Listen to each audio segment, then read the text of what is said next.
শিলাবতী নদীতে স্পিডবোটে করে hand mic নিয়ে নদী পাড়ের বাসিন্দাদের বন্যার আগাম সতর্কতা দিচ্ছে পশ্চিম মেদিনীপুর জেলার ঘাটালের মহকুমা শাসক সুমন বিশ্বাস। প্রতি বছর বর্ষায় বন্যা কবলিত হয়ে পড়ে ঘাটাল মহকুমার বিস্তীর্ণ এলাকা।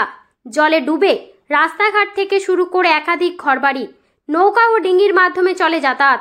বর্ষার আগে ঘাটালের শিলাবতী নদীতে স্পিডবোট নামিয়ে মহড়া শুরু করেছে ঘাটাল মহকুমা প্রশাসন। তথ্য ও রিপোর্টে গঙ্গাধর রায়, সংবাদ পাঠে আমি পায়েল মান্না পাজা, ঘাটাল বার্তা। 512 বন্যা দেখা যায় একটা বছরে।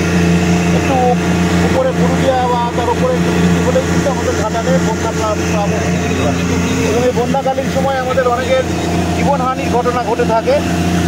আমাদের অসাবধানতার কারণে এই জীবনহানিগুলি ঘটে থাকে। আমরা সেই কারণেই মানুষকে সতর্ক করছি, যদি বন্যা হয়ে যায় আমরা চেষ্টা করব যে আমাদের সকলের সম্মিলিত প্রয়াসে যেন আমরা মৃত্যুহীন বন্যা পার করতে পারি। বন্যার সময় কী কী কারণে মানুষের মৃত্যু হয়? বন্যার সময় প্রচুর মানুষকে সাপে কামড়ায়, নিয়ে যায় ঠাকুরের মন্দিরে নিয়ে যায়। কিন্তু জেনে রাখা ভালো যে কোনো ওঝা গর্ভকালীন রোগীদেরকে মানে সন্তান সম্ভব মায়েদেরকে হসপিটালে নিয়ে আসবেন এবং হসপিটাল এবং স্বাস্থ্যকেন্দ্রে বেশ কিছু আমরা ব্যবস্থা করে রাখি। ফোন করছি, তাদের ব্যবস্থা আমরা করে রাখি যাতে করে তাদের জীবন আমরা বাঁচাতে পারি এবং তাদেরকে সেখানে রাখার জন্য সরকারিভাবে ব্যবস্থাও আমাদের পক্ষে নেওয়া হয়।